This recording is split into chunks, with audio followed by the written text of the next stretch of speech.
Let's go! What's up, everybody? Welcome to Bingetown TV and Buzztown TV. We're here with the finale for season 2 of Yellowjackets, storytelling.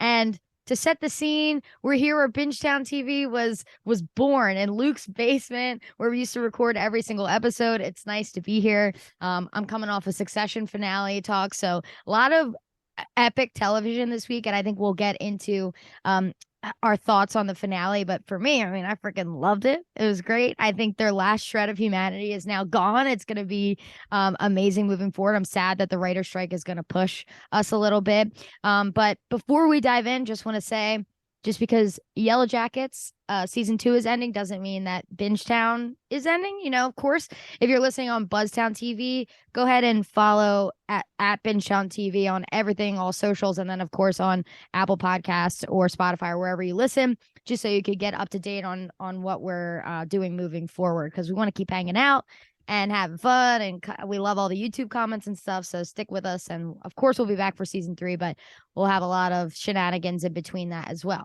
Okay, so I also want to say I didn't write a episode synopsis because this was a busy weekend. So no synopsis. No synopsis. I'm just gonna let the episode speak for itself. So I'll pass to the boys, whoever wants to start with their thoughts on the episode. I'll jump in then, it sounds like. So I thought this episode was fantastic. Series finale as a whole, I thought was fantastic. It was very upsetting to go check out Reddit and Twitter and see that the community didn't seem to like it as much as us. So hopefully we don't turn off too many people by how much we potentially gush over this episode, because I know for me, again, I absolutely love this episode. I'm so happy with where we're at. And like Kathleen said, unfortunately with the writer's block, it might not be a while before we get season 3. But until then, check us out. We're going to be covering Yellowjackets constantly. I'm sure we'll be doing like season recaps with Jimmy and Kyle. So just hang around for that. But fantastic season. Yeah, I'll jump next. I thought it was great as well. I looked at IMDb and the episode is currently sitting at 7.4, which is tied for the lowest of the series between the 2 seasons, and it's probably going to drop a tiny bit more. Wow. But I still feel like 7.4 is good TV. I was also surprised that Twitter had such a weird reaction to it, and Reddit's pretty split right now every time I look.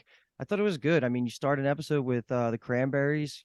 I'm automatically going to love it. Yeah. I think it set up some really good, interesting plots for season 3, like Coach Ben versus the girls could be a whole thing. That's going to be really fun. Walter, we were dead on about him. He is on our team, and he was the freaking man.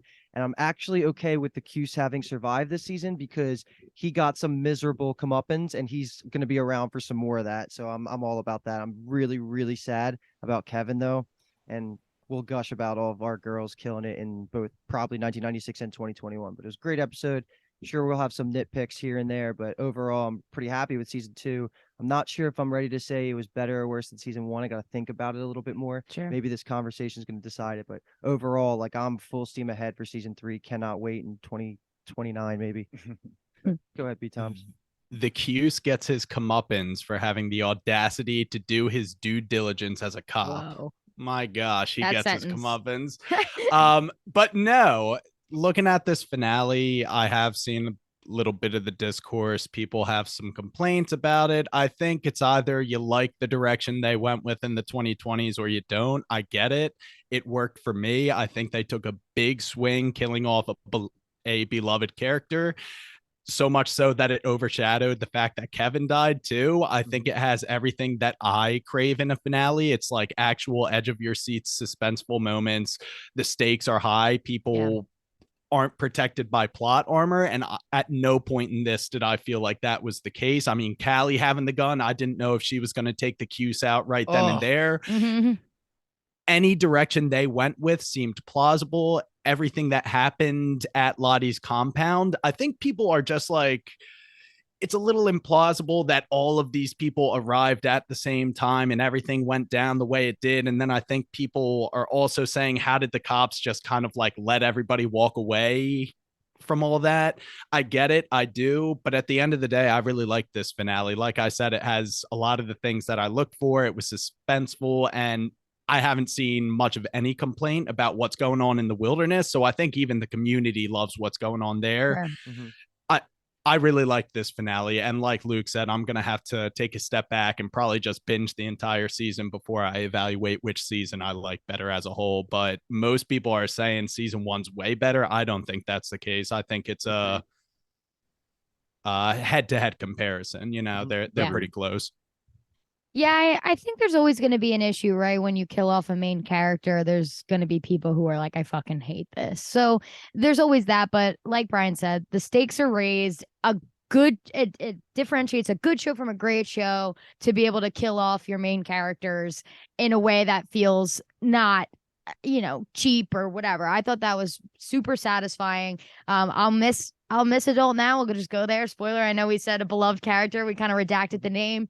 I will miss Juliette Lewis. What a absolute amazing performance and wacky performance. But do you want to jump into 1996? After we give ourselves some credit, the three boys over here predicting Nat's untimely death. Who'd I say? I think you landed on either Van or Shauna. That was stupid. It was always going to be Shauna Nat. drew the queen, so you weren't too far off. She drew the queen, so Hey, it could happen. yeah, that's true. Also, Nat dying, we'll get there.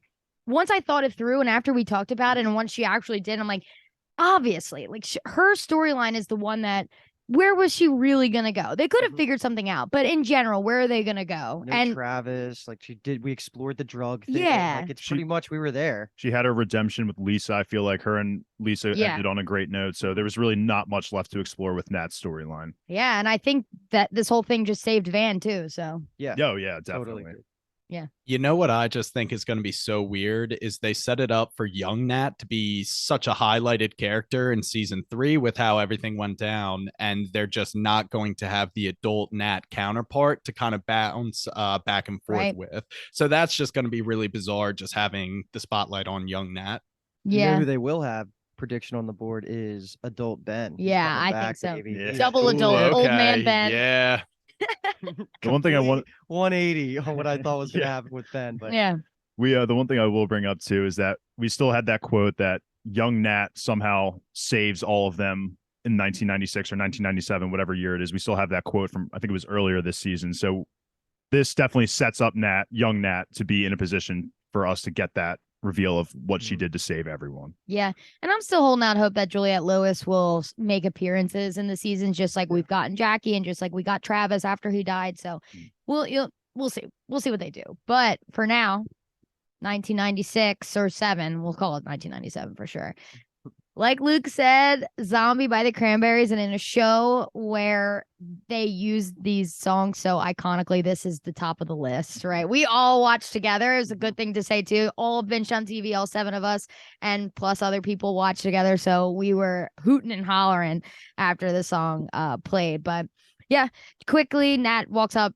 It's in the aftermath of Javi. So she tells Travis is excited to see her. He's like, yeah, you did it. And then she's like, oh, no, Javi on a steak like a delicious pig ready to be roasted. The wilderness chose. And this is all like very intense from here on out. The 1996 storyline is very intense. Everyone's getting super into this like voodoo stuff. They're like really leaning into the woo-woo. There's like almost nobody except honestly Lottie that is like, wait, pump the brakes. What is going on? Which is crazy. So we could talk about that. So Misty goes to tell Lottie, and Lottie is concerned. And I think this is when we see in 2021 when Van and them are like, she's like this because of us. I think we always had thought Lottie was the ringmaster of everything and was the fully leading the charge of the craziness and of the cannibalism and stuff. But this makes it seem like Lottie's like, no, bro, stop it. Like, I didn't want that. What the hell? And she's giving away her title in this scene. Like, what do you guys think about young Lottie and like how she is now or whatever? Just how do you think about young Lottie right now in this turn? I think that this episode changed my perspective on both versions of Lottie significantly. And I'll say that I think adult Lottie kind of fell a little bit in my rankings because she just gets painted as like crazy, basically. Yeah.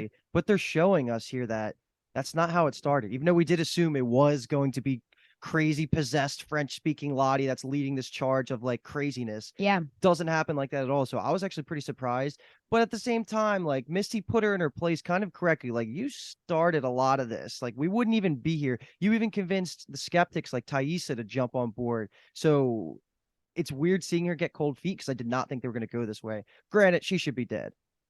But it does kind of help play into what we've been discussing on this podcast of whether, like, we've always kind of assumed, is Lottie good? Is she bad? I think this kind of just proves that she's more of just a median. She's not chosen by anything. She is just the one at first who was able to communicate with the spirit.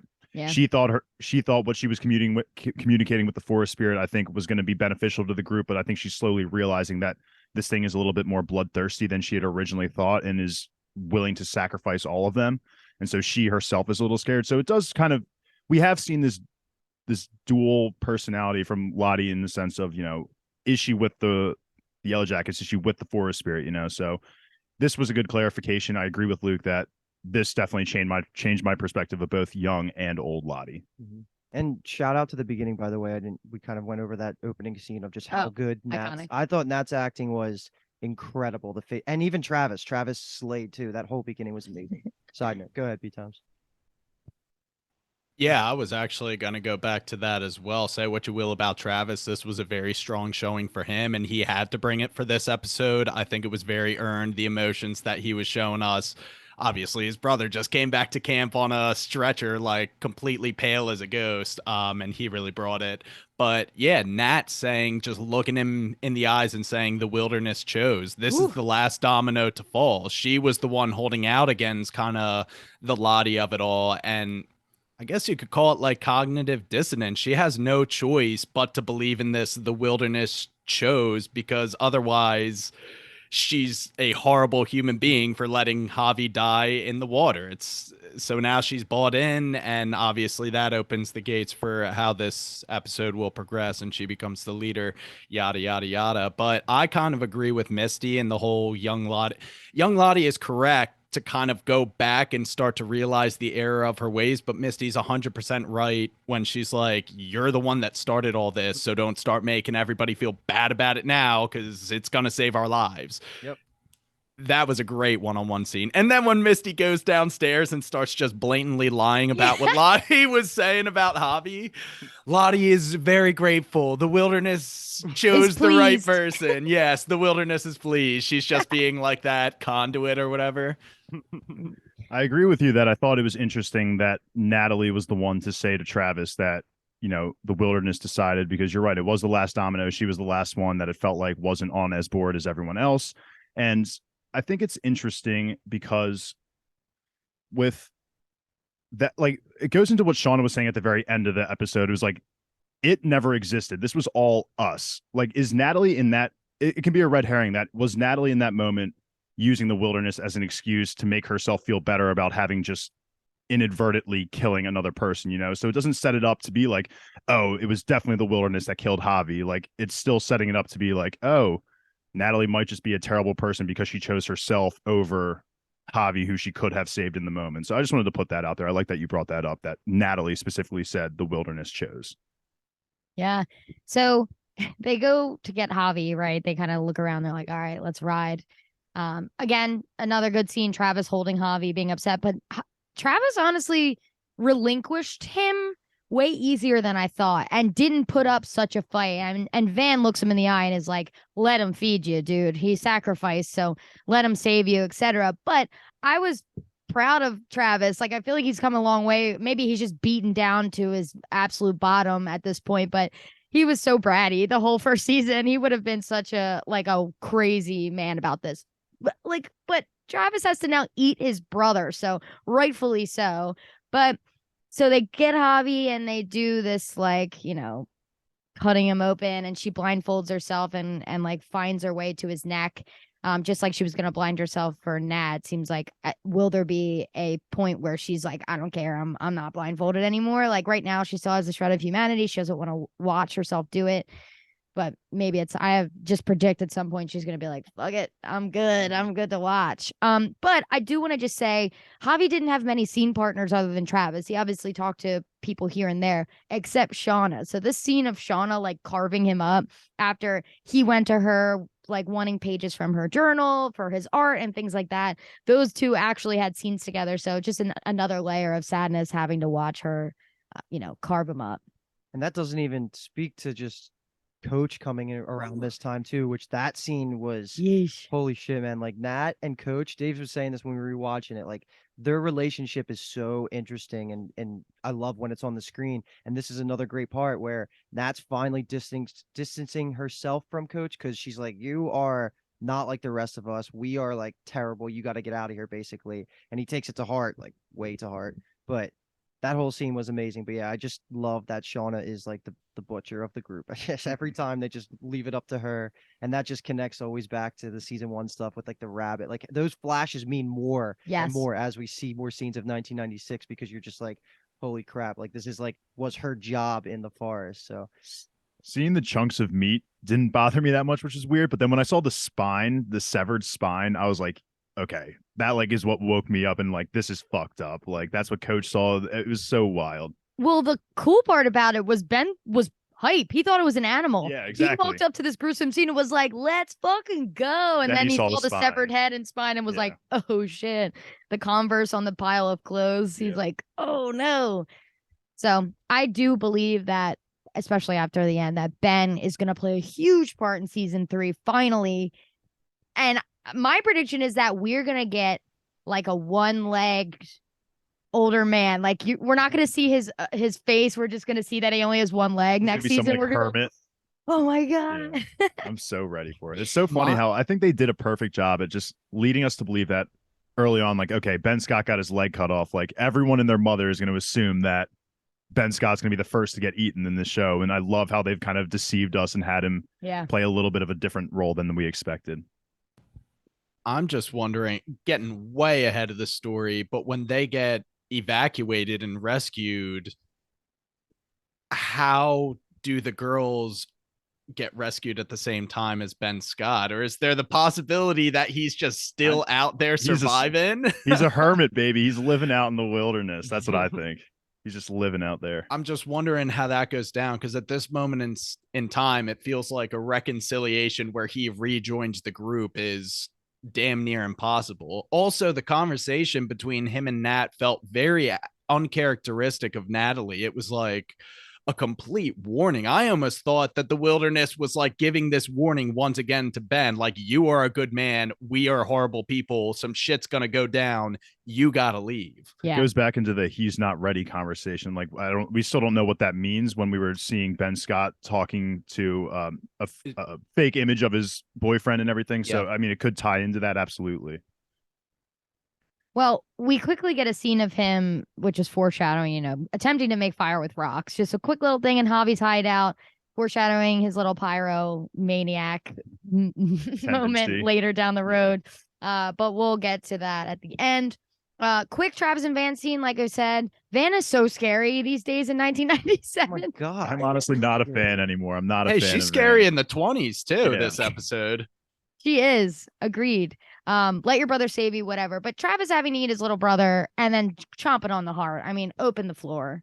I think that was a complaint. Another complaint that a lot of people had is like why would Travis know or want to eat a raw heart and just kind of throw it on the skillet? I think that I don't have a problem with it. I just feel like this supernatural stuff they've been doing has just been slowly coming more naturally to them, if that's the word you want to call it. Like, I think it's just the longer they've spent there, the more they're just getting ideas of what they can do to be superstitious. I don't know. Yeah, was there anything deeper to that? Like, I had no idea. Like, was that connected to the bear heart? I'm sure it was connected to the bear heart in some way. I just don't know what it is. Like, I think it's a thing in movies where sometimes like people will just like eat cannibals like eat hearts in shows and stuff. I feel like they cook it, but like I don't get the raw heart bite. Was it symbolic? It was symbolic. Absolutely. It was just like, I'm absorbing my it was what it was. Yeah. Like, I kind of get it. It's weird, but if you're out there for months on end, Lottie's obviously stressed the importance of like sacrificial hearts, and before you fried up on a skillet, like get that raw power out of the heart. Yeah, I agree. Also, I Like, it kind goes of from- want to pat myself on the back because I said Travis has been like buying into the wilderness for a while now. So I think that explains why he kind of rolled over so easily and just gave the body to him. Like, I kind of predicted he was going to be pretty cool with what's going on. Do you remember? I think Kathleen, you brought it up earlier this season, and I think it was a season 1 thing where it goes back to Natalie saying Yeah. that Travis never bought into this stuff. Like, why did the writers just forget that they had a whole 1996 plan for him? Or Because he is so in that it's like, where did that line come from? I mean, it could just be, I would say, before Nat getting anointed queen, I would say it's just Nat in denial, right? And there is scenes in this season where they're like, do you remember everything? Yeah. Seems like they're kind of fuzzy. And I think Nat wanted to believe that Travis didn't. And maybe by the end of it, they don't. Maybe by the end of it, they're like, we got to get the fuck out of here. This is all crazy. So maybe it's something we haven't seen yet, but I agree. It doesn't quite match up now. Yeah, I think it's just like the full picture. Yeah, I think they could have just got off the flight, like, a week later, they're just like, wow, like, I can't really remember what we did. And then they're like, Travis and Nat are talking, and she's probably like, maybe none of that happened, that we're just crazy. Maybe it was just like something else, I think you're absolutely right. I think they could have just, it was a fine. Yeah. Right. Either way, this season has been amazing for Travis as a character compared to how I felt going into season 2. I was such a hater. But I think he's a great addition now, and his acting got to show off a lot more for this season. So Agreed. Yeah. See how that goes in season 3. Him and Van probably have had it the rough so far in the 1997. Van has faced death a couple times, and then Travis has lost both his father and his younger brother. Yeah. Well, Shauna too. Shauna lost Jack. Okay, and a baby. Yeah. True. So those three are definitely, and they are probably they were at least probably, Nat and Shauna were probably the most unstable in the present time. Yeah. Agreed. But quickly into this Lottie stuff. So Lottie gets her meal too. She's hesitating, of course. She does this little monologue about how she says she thought it wanted what was best for the girls, but now she's not sure. She's having doubts. Then she comes down and interrupts Van's speech, and they're begging Van to do like Sleepless in Seattle or whatever story times, and that is great for her, what she owns as an adult. It's great. But she again is being creepy instead and tells a story about the wilderness and the house and how it built this house, which is honestly, I loved it, especially after it burned down. But this is a narration of when Ben steals the matches in the rope. I cannot believe he ropes them in. We'll get into it, but he ropes those bitches in that place. That's why they couldn't get out. We're going to get into it. You know what they say about assuming things. It makes an ass out of you and me, Kathleen. What That's was I Coach Ben. assuming? That he burned down the cabin and roped them in. That seems pretty evil of him, but we're going to get there. Relax, everybody. Just relax. That is a conversation I've been seeing. Like, That is it is not just purposeful red herring or not? But First off, I thought it was pretty cool how Van was telling this story about the wilderness, because that's probably early stages of religion. Like, if she's believing in this wilderness entity mumbo jumbo, she just starts telling a story about how this lovely wilderness built the cabin to save the girls. Yeah. And then she's rudely cut off by Lottie, who's just like, conversational left turn. I never wanted to be the leader. Van's like, okay, you can have the floor, Lottie. I wasn't telling a story. I was pretty captivated. I wanted to hear the end of that wilderness story. Me too. Yeah, I thought for Lottie to just come in, I was so on the edge of my seat, ready for this story. And then Lottie's just like, I didn't want this. And I'm just like, I laughed out loud. I was like, that's kind of like a little ridiculous of a line right there, to just cut Van's important story off to just say, I didn't want this. Like, whatever. That said, what Lottie's talking about, and Dave, you brought it up earlier, I kind of buy into it, how she was like, I used to think it chose me for like some greater purpose, but I literally think it's the only reason is I was the only one that knew how to listen in the beginning. Now we can all hear it. Like, it's obvious we're full on cannibalism, so it doesn't need me anymore. Like, specifically though, what was her detail that suggests that it was Nat was the de facto choice? Just that she got protected from the draw and like the wilderness selected Javi in her stead? Like, I'm not sure how she drew that conclusion. No, I think that's pretty much what they were getting at, was that also, there was some supernatural intervention that basically saved the sacrifice that they thought that they were going to go to. So this is what the forest wants, and I think it makes sense. And I also think for Nat to be been chosen to go a little bit further, we know that Lottie has visions of the future, whether that's, I guess, immediate future or future. She could have seen, the future events of Nat, trying to kill herself, but then in the future we found out that the wilderness kind of saved her attempts at suicide and all that stuff. So maybe she was seeing not just her being saved in the 1997 timeline, but also in the future of the wilderness protecting her from the suicide and all that stuff. And so maybe she's like, okay, the wilderness wants to keep Natalie alive. She's probably the one that is chosen by the wilderness. And that was such a weird scene because, okay, you're saying she's chosen. Now everyone's buying in that she is now the de facto leader of the Yellowjackets. What were you guys getting from her facial expressions? Because she was crying and she was laughing and smiling. And then, like, was she like just taking it all in and not really knowing how to react? Or was she happy that she was picked? I feel like she's happy she's picked because I think in her mind, that guarantees her life. Like, I think in her mind, she is now never going to die. Like, people are going to sacrifice themselves for her. And I think it might have been a greedy smile, like, I'm going to live. That's what I took it as, I guess. Okay. But I could be wrong. That's how I took it. I also think Nat has never really been chosen for anything ever.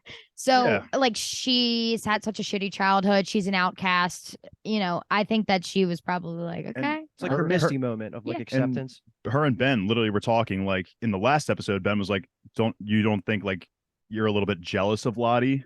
And so here in this episode, we see Nat take Lottie's spot. And now she's kind of happy about it. So maybe Ben was right in that she was a little bit jealous that Lottie got like all this attention and worship. Man, she that's also a bad journey. Yeah. Yeah, I agree. But she also fancies herself a better leader than Lottie. Like, she's been very vocal about how she explicitly disagrees with a lot of Lottie's choices previously. So she's probably excited at the opportunity to not be like a crazy mystical leader. But I mean, she's handed a shit hand when the cabin burns down. Everyone's going to be looking to the leader. You know who's not happy is Shauna. And we get Luke wanted it. Luke asked for it. Ask and you shall receive. He won it. Since the notebooks are such a big storyline in season 1 and Jeff reading them and Adam Martin and blah, blah, blah. It was nice. We got a scene with Shauna writing in the notebook, and she's just writing like, I thought it was Jackie that always made me feel inferior, but then blah, blah, blah. And then all of a sudden smoke. And you're right. It's probably not Ben Scott now that I'm thinking about it. But I mean, flip a coin, it's 50-50 Wilderness or Ben Scott. But now that I'm really deeply thinking about it, yeah, why the fuck would Ben be like, okay, I'm mad at these girls because they're killing each other, so I'm going to kill all of them. Yeah, we've gotten, I mean, this show is the king of red herrings. And plus, I mean, Laura Lee's bear in the plane. What's her name? Anna Lee. Annal for short. It's a Family Guy joke. Yeah. But Laura Lee, her bear did spontaneously combust in the plane. So I don't know why the wilderness would want to spontaneously combust the house for them. Like, that definitely puts all of them in a worse situation. Maybe it wants to do that because it knows that now that they don't have the cabin, maybe it'll force them to make more sacrifices. But I truly believe that it wasn't Ben Scott that did. I think it's just another red herring that the show is giving us. And I also, how would it even come up like that it was Ben if it was Ben? Like, how would they figure that out? Unless in the next season, unless he's still alive, they find him, one-legged sage hermit, and it somehow gets out that, like, I did it, But that's a stretch. I just want to really quickly say they could also blame Natalie, like, oh, we just chose Natalie as the leader, and now we're getting a sign from the wilderness that it just burned our house down. Maybe Lottie was wrong. This is me just kind of trying to branch out a little bit and see, but I could see it that the girls take it as shit. Maybe we chose the wrong leader. We need a new leader, and it's not going to be Natalie anymore. That's just something I also had thought in the moment. I don't think that's true necessarily. It's just something I wanted to put out there. Just in general, this house was the last shred of their humanity, right? It's the only normalcy they had in the entire wilderness. They were starving and all of this. They're killing each other and eating each other, but at least they have a roof over their heads, which they now do not. So I don't know if they're going to flee back to the plane. But they're not near the water. That's 5 miles that way. They're not near the water. But right now there is no water because it's frozen over anyway. But spring is coming. We know that to be true. It just has to. It's been months and months. Shauna had this baby. Jackie froze to death months ago. They basically need to survive a couple more months to spring, but it's going to be a rough couple months without that house. Right. And so, 2 things. funny. One, when we all were watching together, someone was like, well, I guess you still sleep close to the house, right? Because you need to stay warm. But then two, the shot of the house on fire pulled back. Obviously, we don't see any towns or anything, but it made us be like, yes, this is a good thing. I mean, obviously, it doesn't get them rescued now, but they should have been doing signal fires this whole time. They weren't really attempting to get saved ever. Burn a tree every day. Just Yeah. something. Burn an acre of trees Yeah. every day. Someone's going to notice, hey, why is there nothing going on in this giant patch of just untamed wilderness in the Pacific Northwest? I'm going Maybe to play there's a soccer team down there. I'll play devil's advocate and just say, how long? I just want to ask this first, and then I'll get into my idea, I guess. How long were they at the cabin before winter actually started? Do we have any idea? They Like, got the cabin right I'm just away. saying, like, if it was a couple weeks, maybe they didn't find the matches. Winter hits. How are you going to start a fire in the dead of winter with all that snow? I'm just playing devil's advocate. Sure. Makes sense. I completely agree that if they had found the matches at the house, whoops, just like flick one right in the woods and just let it all roast. But yeah. I'll say that the snow probably was a big factor in them not being able to catch fire on anything. Who knows if the wilderness would even let them light it on fire? True. The snow could have just smothered it, Yeah. something. Spooky wind. Yeah, Spooky wind. wind. All right. Final Well- thoughts on 1996. Hit it. Final thoughts.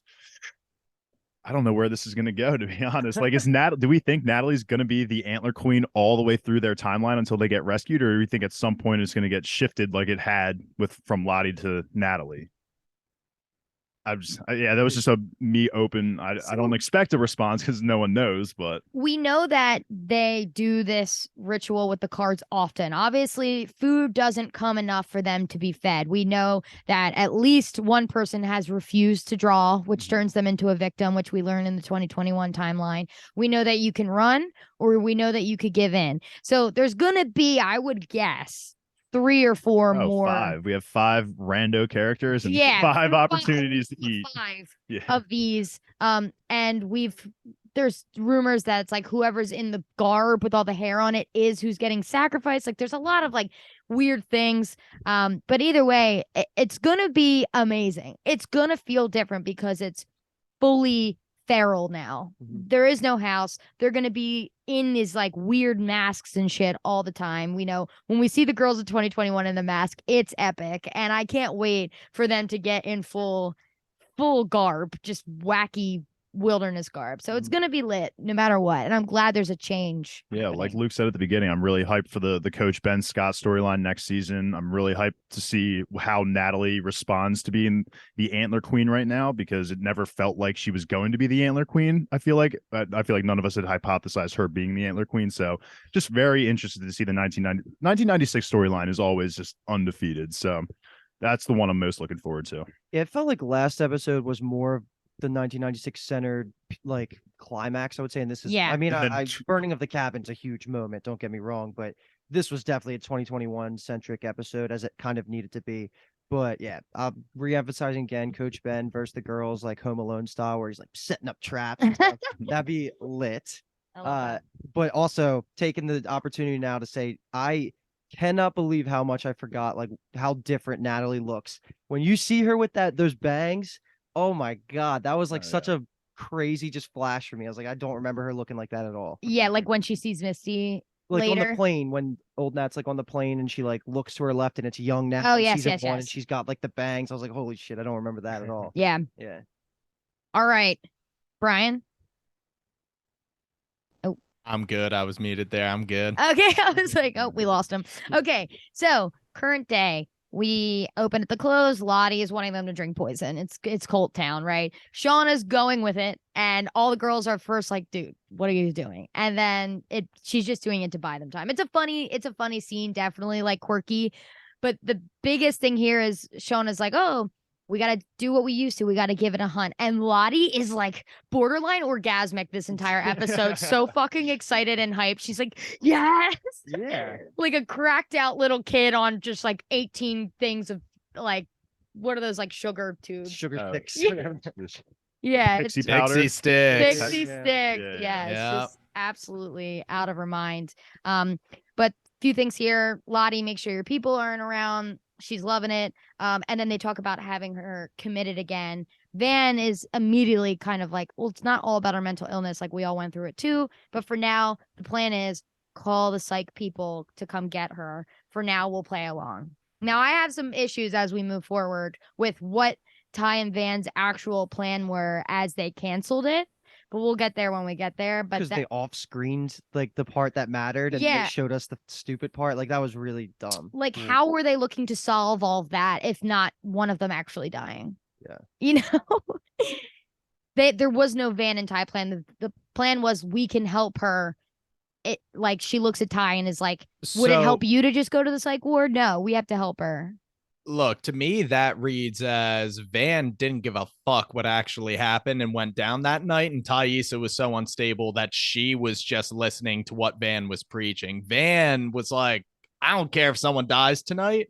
But she also was a little bit correct in being like, this is not full on like a girl having a mental illness. Like, we can't just pretend there's nothing bigger going on here.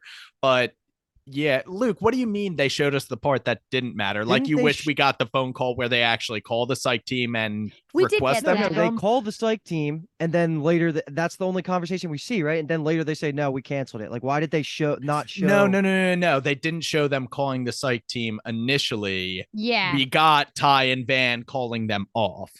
Okay. Ty and Van used the landline to say, hey, we called earlier. We don't need you anymore. We were able to talk her off the ledge. Yes. That's the part I missed. I knew. Yep. Okay. Gotcha. Right. So it's when the girls are making the scary masks and stuff. This is where we see Van and Ty. So they'd already made the call, but Van is talking Ty down from being like, we need to call off the troops. Like, we shouldn't do this. But my issue lies with, okay, well then what was your plan? Because Nat literally died. So how are you going to stop someone from dying? But Brian or whoever just said Van didn't really care if one died or not. So like, that's what I agree with. If Callie didn't come in and stop the hunt right there, I think Van was okay just proceeding with the hunt. Sean is dead. We're all kosher with that. Mm-hmm. And then Lisa came in and like, we'll get there when we get there. But right now, that's all I need to say. I think Van was kind of okay with whatever happened. Totally was. She was ready to kill, and Thaisa was just following her. I almost want to say, like, I guess Misty and Nat weren't down to kill Shauna, but the other two, like the other three, 100% were like gonna do it. Nah, because we get the montage of Shauna dulling the blades. So like Shauna was like, even if things do progress, psych team doesn't make it in time, like I want to have some contingency plan so no one gets hurt. But you know. So quickly, Misty, because she's a medical professional, in case you're wondering, sneaks into Lottie's office, checks her pills, get the doctor's name, steals back her phone, and then the man, the myth, the legend, Walter, comes in, and all hilarity ensues with Walter. And then, of course, you said, Shauna's selling knives, Nat's making the queen card, and just in general, it's probably purposeful because you see the like rivalry building between Nat and Sean in 1997, but this was weird vibes to me. Probably because Nat was like chosen as a leader when they were young, and like this scene where they're making knives and making the queen felt like weird vibes to me. I just wanted to note it because it's probably that rivalry that they've always felt. I'd have to go back and rewatch and see if that is there at all through the 2 seasons or just this episode because they're like introducing the rivalry, but we'll see, I guess. So Lisa, Nat in her one moment of niceness, like ultimately leads to her downfall, right? Her kindness kind of got her killed in this point. She tells Lisa, leave while you can, go get a life. And I appreciate you trying to teach me forgiveness. It's a nice idea. And this was kind of like Nat's like swan song goodbye monologue. Really, it wasn't huge, but it was something. Nat's obviously been struggling for so long, and so she was really trying to protect Lisa and get her out of this crazy cycle that Nat's been in for so long, and this is obviously not a good place to be. Lottie's losing her mind, but ultimately this leads to Lisa being like, oh, I should get out of here, maybe I should just like snoop on them instead, which leads her right to them. So 2 things. One, if you think about it, like that first conversation in the beginning of the 2021 timeline for this episode, when they're like, Lottie, go make sure your people aren't around, fails at that, which causes Nat to directly die because Lisa's her people. But either way, I asked the question like 4 or 5 times throughout season 2's coverage about like, where is Lisa's storyline going? And to think that the whole plan was to eventually lead to Nat dying blew my mind. I never thought we would get here in this way. And I'm curious if you guys think that Lisa's even going to be in season 3, or is it unnecessary because the Colt compound's probably like backseat now? I don't know. That's a good point. I'd never really thought what happens with the Colt now that Lottie's admitted. I think Lisa will come back. I'll leave it at that. I don't know about the other. She was the most connected to Nat, and like Nat's gone. Yeah, she's been so introduced with us, and like her, like even though Nat is now dead, like that relationship is still going to be there. And you know, I just feel like it would be so weird if they didn't bring Lisa back. She's still very loyal to Lottie, so maybe that's how Lottie gets out of the hospital, whatever. Well, I don't know if she'll be loyal to Lottie anymore, because didn't she say she was like, I don't know who she was talking to though. She said, "You've killed people." Was she talking to Nat when she was holding the gun, or was she talking to Lottie? Nat. Okay. Yeah. Okay, so then she's probably still gonna pretty be loyal to Lottie because she was you're right. to kill Nat. I thought Lottie. I thought she was saying you've killed people, like talking to Lottie, like you've killed people, and that's why I thought the loyalty would have shifted. But you're right. I think she was talking to Natalie, so her loyalty with Lottie's still there. Yeah. So let's get to the humorous part. So this is the Jeff and Callie show. And they're in the car and they're like, "We won't be able to Google ourselves anymore, Callie." And she's like, "Do you do that often?" Like, what the hell? And they're talking about disappearing, of course, because they're so worried about Shauna and this Adam Martin stuff. But of course, Jeff just tells this stupid, like, the lie about the gun leads Callie right to the gun, which she carries all episode. It's so funny. But it's in a safe place, Callie. Don't worry about it. And he literally looks at the glove box, I'm pretty sure, as he says that line. Yeah. She just knows. But yeah, Kevyn and the Cuse are following and behind them right at the entrance. So we ever referred to them as a pair as Kevyn and the Cuse? Because that's like a sitcom that I would watch. I think of a band. Kevyn and the Cuse, baby. Can't use it anymore. I know. God, I knew this was gonna happen. I knew Kevyn was gonna die because of this shit. I just never thought there was a situation where only Kevyn died. Like I couldn't. It should have been the Cuse. It should have been him. I'm just gonna say I thought this wrapped up really well, except I'm just choosing to trust that Walter can finagle all this stuff, and like we're like, okay, signed, sealed, delivered, everything's tight, we're good. We're putting a lot of trust in that, but we'll get there. But I honestly was like really thrilled with how this ended. I was pumped. I'm pretty confident with Walter's ability to cover up. I think the only reason like Misty's attempt at covering up Adam Martin's body didn't go well is because the others also had to contribute in getting rid of the body. And I think if Misty alone had to get rid of that body, they're safe. And I think Walter's the same way. Like I think Walter's put them in a position that I feel totally confident in his plan and anything going forward that he does. Nat didn't dig far enough. 6 feet. Yeah, exactly. Come on, girl. I didn't have a tape measure, Misty. Standard 6 feet. Okay, so Walter and Kevyn, icons, legends. Walter is playing dumb. He's cooking up some phenobarbital cocoa. It's amazing. We knew he was getting poisoned. We were like, poison. As soon as he handed him the cup. They're bonding over being detectives. It's great. And then Jeff barges in, sends Callie away, barges in, confesses to everything. And thank God Kevyn just eats it, because we were all like, no, Jeff, stop it. Like, what is good is this going to do? Yeah. But this is the sitcom, really. Walter and Kevyn and Jeff. Walter and Jeff is insane. I love Jeff, man. I feel like that was just such a beautiful moment. Like he shouldn't have to do that, but because he just feels like he's such a good guy and he just wants everything to be good for everyone else around him, he was willing to just throw it all on the line and lock himself away for the rest of his life without seeing Shauna or Callie ever again. And he was just amazing, and it was just so funny. I was so hyped when Kevyn fainted. Not hyped because, yes, we all loved Kevyn, but at the same time, I was hyped because that's just one less loose end we have to worry about. And then Walter coming in being like, Jeffrey. And he's like, does anyone call you Jeffrey? And he's like, only my mom. No, she doesn't. And then they got to get rid of the body. Like, it was just it was a back and forth that I never thought was going to happen. And I'm so glad that we got it, because it's just, Walter is crazy. Jeff is so innocent. That duality is just, it's so perfect for this. Mm-hmm. And if you caught it, they were talking about Jessica Roberts as soon as Jeff walked in. Yeah. And then they talk about Jessica Roberts again when Walter frames her death, right? Death. Tom's death. Is Jessica Roberts fucking dead, or is she still 99.9? That's also getting pinned on. Show us a body. Yeah. Kevyn, right? Like everything was pinned onto Kevyn. Kevyn, yeah. Yeah, so Yes. that's Yeah. super sad because I was just watching it the second time, like it hit again. Like he had no way of expecting that he was just about to die. Like we always said he was doing his job. It's just sad because I liked Kevyn He's a lot. also gonna die a disgraced cop too. Yeah. If they pin all this on him, which is horrible. Is Yeah. it kind of cute that Nat and Kevin died in this episode? I was gonna say Yeah. Nat would have hated this. Oh yeah. Nat Oh yeah. we're lucky we don't have to see Nat freak Oh, the fuck out 100%. over this. She It's would all not good. be cool. Well, she's gonna be freaking out in heaven when they see each other, but they're gonna have happy lives in heaven. I hope. The American family is crumbling, Callie. You try making a living in sectional. That was great. But yeah, he's like, beautiful false confession. I could tell it really came from real love. Want to help me move this body? It's Jeffrey. perfect. He's a perfect cast for Misty's love interest. Absolutely. No kisses, but a good hug we got. Good Yeah. hugs, definitely. Mhm. We're gonna get a kiss next season. Mhm. Okay, quick Callie scene. She runs off, bumps into the Cuse, and we were like, oh, she's dead. Pull He's dead. Pull it.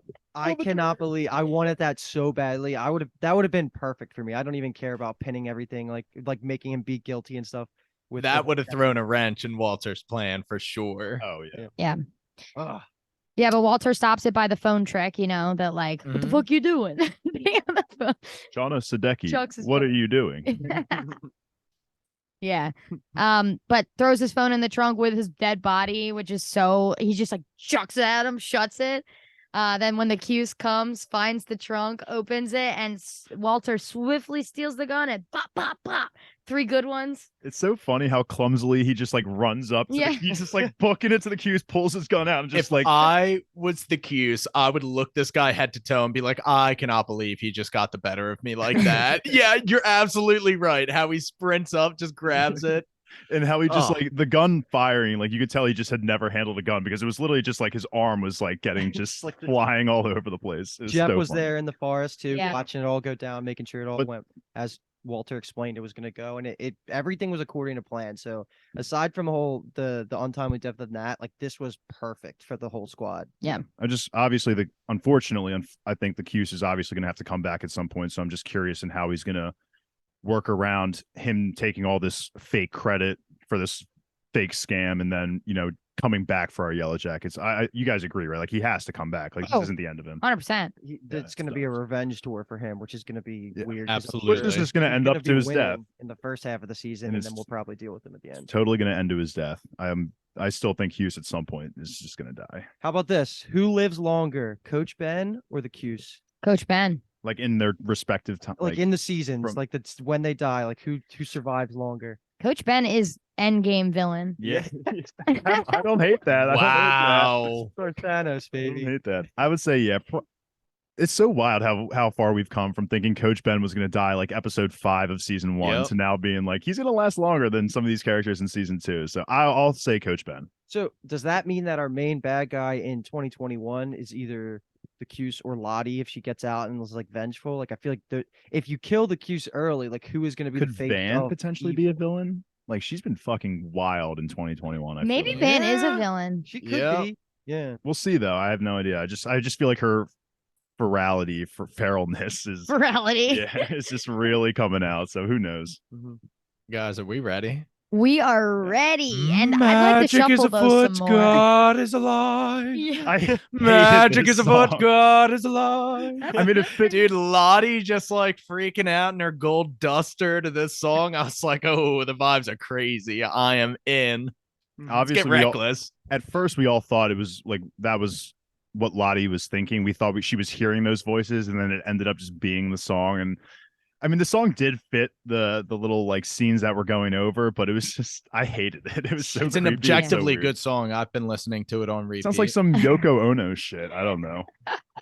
So we get there, and Sean is like, hey, can I shuffle those some more? And is stalling, which honestly, again, ultimately decided her fate. She's the one who shuffled them, and she picked the queen. Or did the wilderness choose? Would it have been Well, her no matter what? You could also argue Van chose because if Van had not said stop shuffling, she would Sure. have kept shuffling and then maybe not gotten drawn the queen. So yeah, another point of Lottie just showing that she's kind of into this. Like the fact that all the other girls knew that Shauna was trying to buy time with just shuffling the cards even more. And Van was like, okay, Shauna, that's enough. Like, let's get to the ritual. She's like, I'll go first too. Yeah. We were sitting there saying on the couch, like, we know how to trick shuffle. We're sitting there with the queen on the bottom. You know exactly where it is when you do this. I thought it was so tough how every time Lottie drew a card, she didn't even look at it. She just like flashed it. Or Thaisa, sorry. Yeah. Every time Thaisa drew a card, she didn't even look at it, just flashed it to everyone. She knew. So I have a theory on Thaisa. Remember how she kind of rebuffs Van and that prompts Lottie to say, Thaisa, are you refusing the draw? I think flip switches and she turns into Lady in the Tree, and that's why she's so just like no emotions from then on out. Because Thaisa did have some looks on her where like when they put on the mask, Thaisa looked like to me that she was committed to the bit. I also don't think Thaisa would have been full in for the hunt if she didn't give control over to Lady in the Tree. So that's just something I'm thinking. My thoughts on it were, I thought that the moment the Queen of Hearts was drawn by Shauna, that all of the girls, maybe not possessed is the right word, but no longer were their normal selves. And that's like seeing the Queen kind of triggered their animal instincts. And then that's when the plan kind of went to shit. It was the moment that Shauna drew it. But again, there's really no way to tell but we can all agree at least that all the girls were definitely going to kill Shauna had Callie not stepped in. So yeah, I mean, you pointed it out, Kathleen. I love the refusing of the draw line that happens right around here. So how about this? Another just random board shot right here. Who would you think is the person that would you say? Akila. Akila refuses the draw. Sorry, I didn't get the question. Just who's going to refuse the draw in the past? Right. Oh. I don't think it's Mari. Never mind. Mari would never refuse the draw. I think Mari's going to be an antler queen at some point.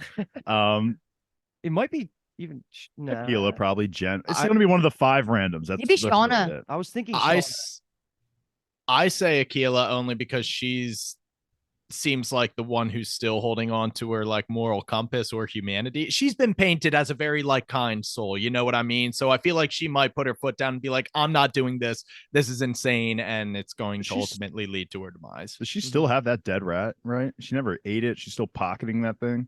Who knows? Oh, it's coming back into play for her. It's gonna come Nugget. Where is Steve? Yeah, Jesus. Come on. We want Steve. He was my MVP in episode 4, whatever it was. Where is he?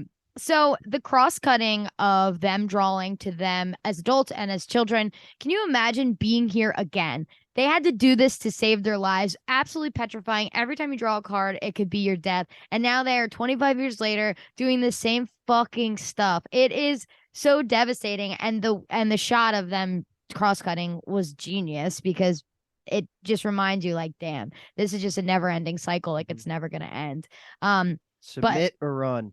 Submit or run. And Shauna says, there is no it, right? And Lottie just goes, is there a difference? Like she's like, just time out. Yeah. As soon as she gets thick. Yeah. Like, there's no it.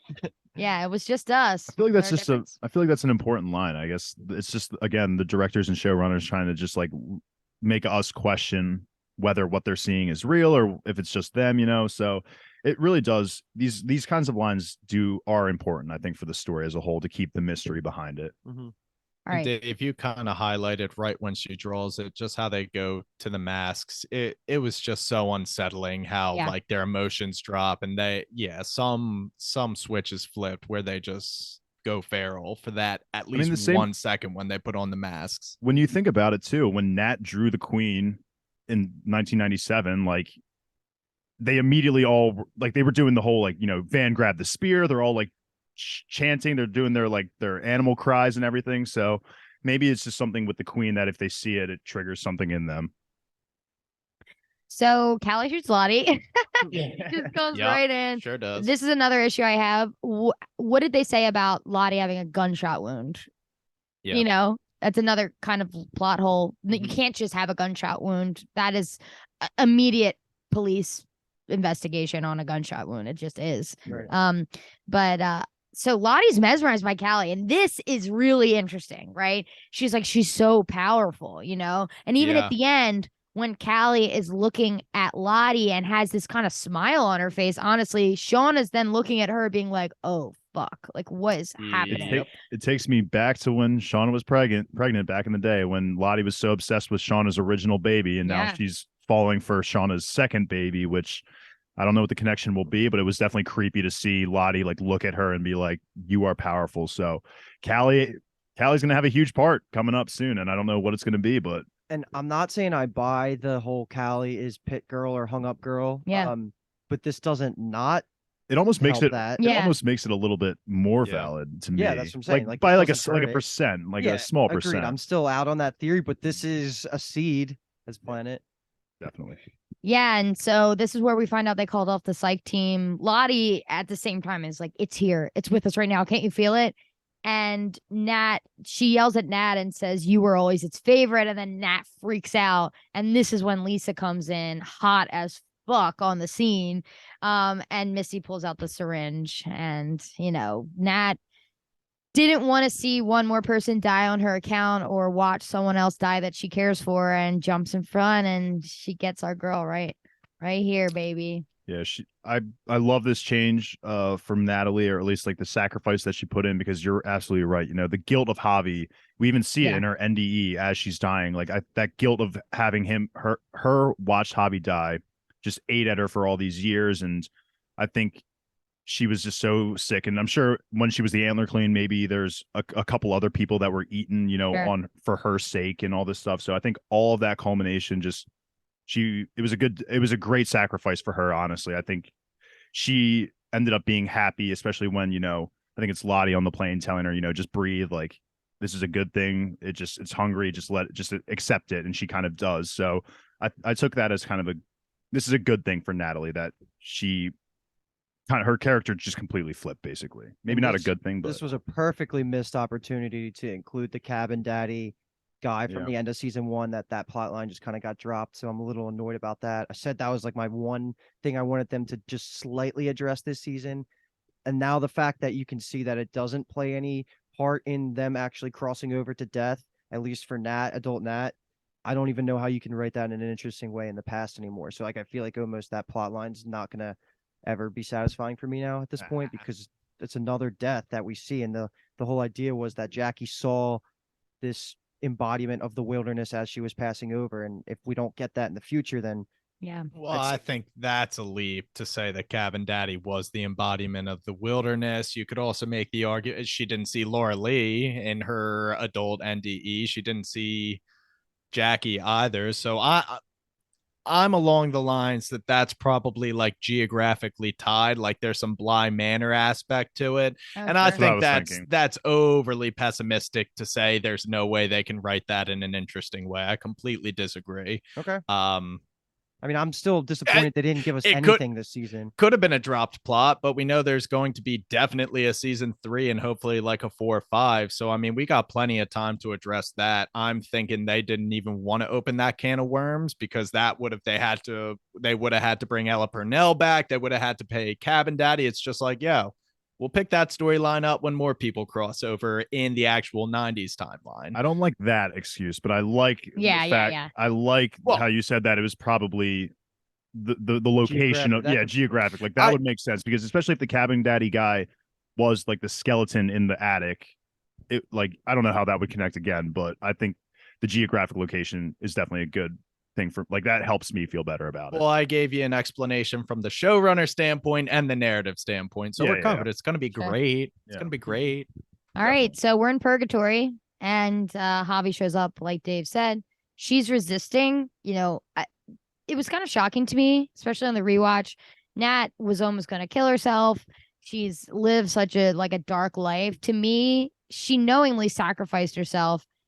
I get it. You're dying. No one actually ever wants to die. You want to come back. But Nat was really resisting it, which was shocking just to me. But young Nat comes and says, this is exactly where we belong. We've been here for years, which is so sad. Like, she's just been in a purgatory of her own for 25 years. Devastating. Then young Lottie comes and seals the deal, and she says, it's not evil, just hungry like us. Let it in. I think these were just the 3 most important people that led to her descent into becoming the Antler Queen. Like, obviously, Javi with, having sacrificed, or, having killed him over herself, and then Lottie giving her the reins as leader, and young Nat. Just young Nat herself is, I think, I think those three, it makes sense that why she would be seeing those three people as she was approaching her final bout with the wilderness, I guess. Just want to clarify something. Is it correct for us to start referring to Nat as the Antler Queen? Did she get crowned this episode in the 90s and still but I'm is just up to the 2021? I think I've only been saying that Okay. just to make it a little bit easier for my explanations. I don't necessarily know if she is going to be the Antler Queen, but that's just how I took it, is that Lottie was the Antler Queen and now Nat is the Antler Queen. And I've kind of been saying on the podcast for the past couple episodes that I think we all are kind of in this boat, that we think that there are going to be multiple Antler Queens. And I think this is just the beginning of the first transition of the first person becoming the Antler Queen. Yeah, I'm not completely off the idea that the Antler Queen isn't any of them, and it's just kind of this embodiment of something else too. So definitely that. We'll just call Nat the leader for now. We just say she's the leader. Yeah, I probably should have been that saying term. leader rather than Antler Queen, because just we were less confusing. Convinced it was Lottie for at least I don't know 13 episodes of this show, and how it's like we're talking about it like that didn't happen. Yeah. So who knows? Yeah. But to watch Nat get queened wilderness girly, deemed wilderness girly, whatever, and then die in the same episode is really devastating. Like, what a big episode for Nat as a character, but in two completely separate ways. Like you said earlier, we're not going to get adult her really anymore, but she is going to be such a big part of season 3. So it's nice. It's kind of an easy cop out for when the adult version dies and you still get the young one. Mhm. It's a good way for the character to still be there, but the obviously the older actress isn't. But I like, same with Travis, same with multiple people. So I like it. It's good for me. Now that you mentioned What are we Travis, gonna- so I feel like he could have been on the plane too. I'm surprised he wouldn't have been on the plane I either. predict, like when we were watching it, I saw Yeah. Javi on the left. I was like, it's got to be Travis on the right. I was just dead wrong. Yeah, that's interesting. Yeah. And then I was saying earlier that Natalie and Kevyn were going to have a place in heaven. It's got to be Natalie and Travis, right? Yeah. Yeah. Not I completely Kevyn. forgot Yeah. about that. Travis had left my mind for a second, but Yeah. Nat's having 3 ways all day. Good for them. Okay. So now we're just kind of at where are we leaving everybody. So Lottie's going away for a while. Ty and Van said they're going to go check in on her. They framed Nat as an overdose. Mhm. So that's just done and done with her history. I guess that's okay. I'm not sure what they did about the gunshot wound on Lottie, like I said. But Could they have just like thrown her under the bus and be like, look, she was having a manic episode. She was trying to kill all of us. She shot herself by accident. Like, Yeah. it's all about whose gun is that, though. Again, 'Cause I'm it's just- the guy from the carjacking. yeah, you're right. And I'm still just trying to play devil's advocate here. I still have minor complaints about that. They wouldn't investigate it as well. I'm just trying to make it feel better for myself. It probably makes it better that it was that gun because it would be very difficult to trace that gun to like anybody in particular. And the cops Sure. are probably none the wiser that it went from a carjacker through Cali to wherever it ended up. So they could probably easily explain it away. I don't know. I'm trying to tighten up some plot holes. I don't think so, because it's going to be like, first of all, who shot it? And then, okay, where's the gun? And if you don't produce a gun, fingerprints. yeah, it may be one of those guns that are just like off the black market. Like there is no owner to it. It's like just like a scrub. I guess type. what I meant, it would be easier to say Lottie shot herself with this nondescript gun than Sure. say, Okay. oh, Okay. Kevin's police issued gun. Like that's obviously like, why was Definitely. Lottie having the police gun? Never Okay, mind. cool. No, you're good. Yeah, and she says the wilderness is pleased with us and looks at Van and said, "You'll see." Ooh. Cancer free, baby. The big Yeah. C's gone. Oh, we So- should all do that. I think this is as good a time to rip like the theory that I've kind of been cooking up. So Lottie in the 90s, is something going on? Sorry, Remy just walked in. Okay. You're good. Keep going. Go ahead. So Lottie in the 90s says that I was kind of chosen as the de facto leader initially because I was the only one who knew how to hear the wilderness or was willing to listen and hear it out. Now all of us are hearing it. So like it doesn't need me specifically anymore. Is it possible that that cycle is just replaying in the 2020s? It's been so long. All of them just kind of forgot or repressed the wilderness's influence so much that the wilderness was forced to once again go through Lottie as the medium to try and just like get its foot in the door for all these girls. And that's why she's kind of descending into madness. But at the same time, I feel like there is a supernatural influence at play. So when she's in the latter stages of this episode, like, oh, the wilderness is here. I can feel it. I can feel it. Like, it probably was there. She probably was feeling it. I don't think that's insanity. I think that's what everybody's been going through. And to tie this kind of like into a nice little bow, Nat is no longer here to be like the actual leader, whatever.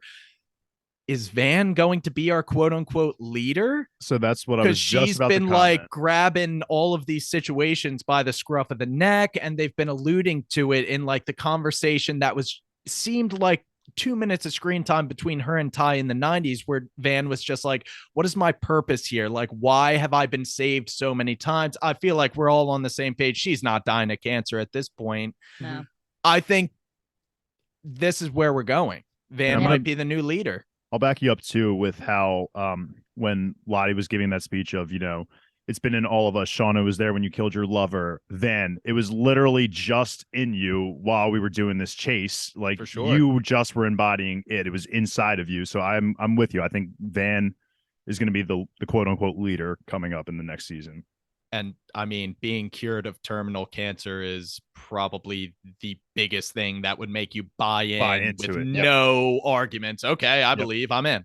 Yep. I really like that. That's a clippable moment right there. Yeah. Hey, I like it, the whole baby. theory. No, it could totally be, because Lottie never gave up. Like, we saw even before all the girls came back and got pulled to the compound together, she was still full in. Like, the symbol of the compound was the symbol. So it's like she was always sitting there listening to the forest. We saw it earlier this season. She did a little blood cut on her hand and like gave it to the altar outside of the compound. Like, she was always listening. And I think that was the point, is like the girls were getting pulled here. And now it plays into Thaisa's Lady in the Tree version, wanting them, like her and Van, to go to the, you remember when she like talks to Vance, like, this isn't where we're supposed to be. Yeah. Like, that kind of is, does that mean that the Lady in the Tree is also on team, like, we got to listen to the wilderness? Or I is think it so. Yeah. like there's something there? There's something there that can. Well, that would be even more that Van's going to be the leader. Lady in the Tree knew that Van specifically had to get there. She was very important for it.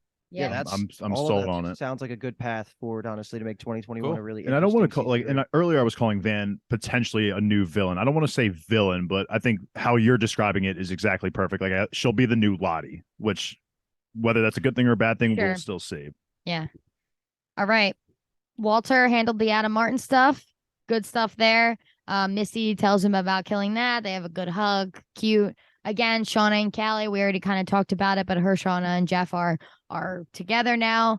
And the Cuse is acting his ass off about Kevyn. He is giving us some tears.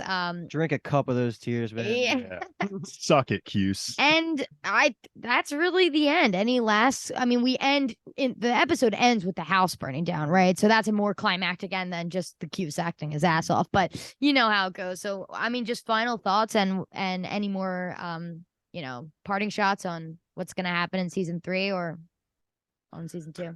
It's impossible to predict anything in this show.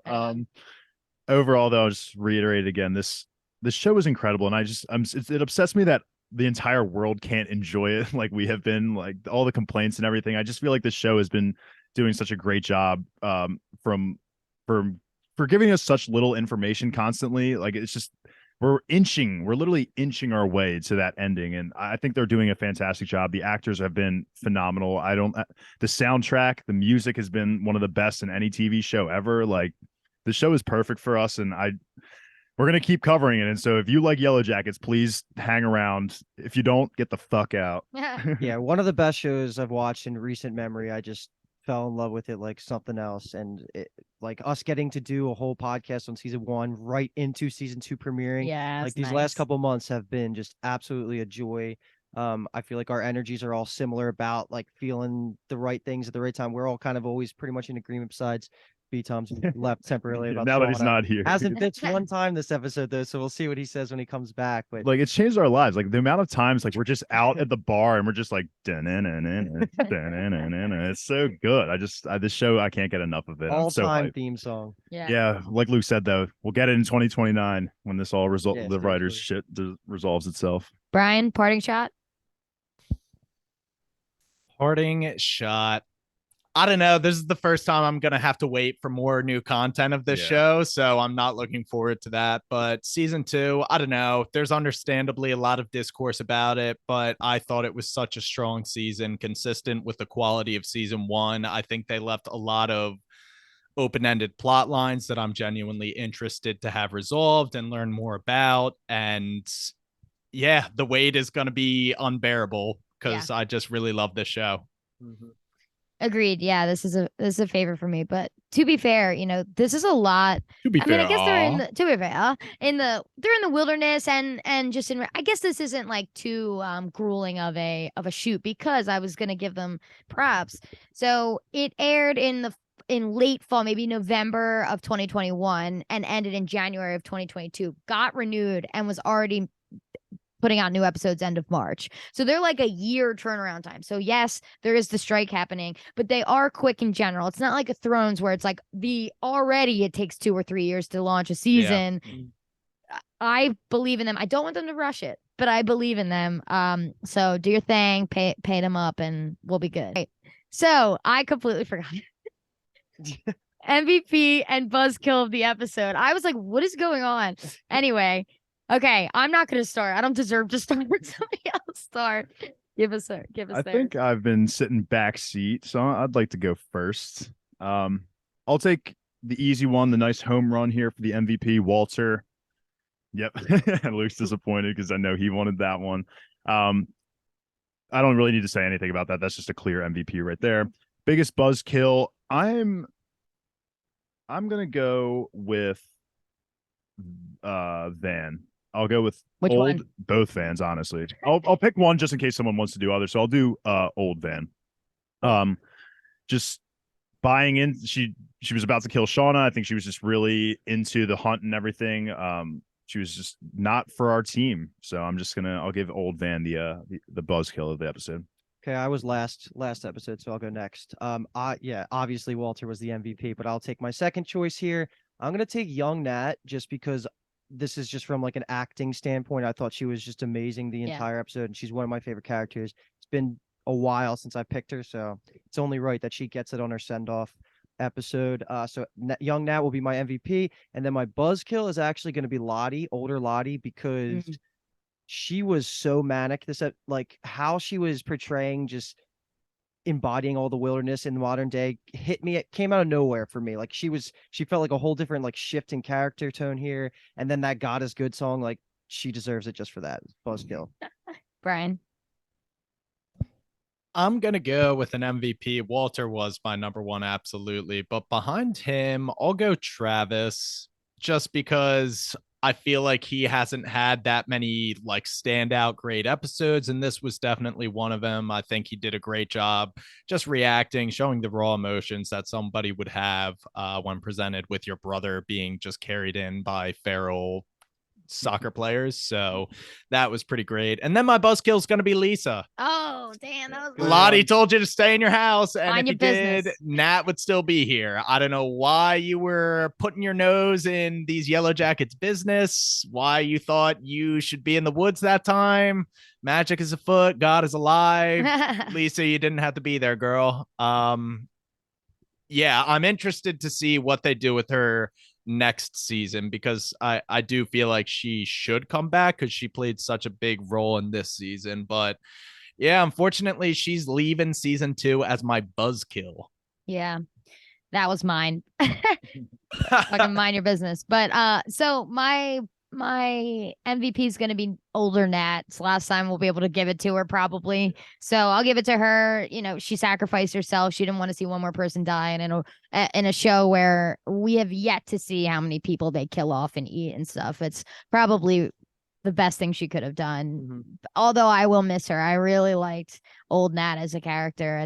I thought she was funny as shit. I was big into her, and she was just a complex character, she was well written, but I'll miss her. So my LVP, if it's not all the ones you said, I'm gonna give it to the Cuse because fuck that guy, and he got what he deserved, and fuck that guy. So that's that.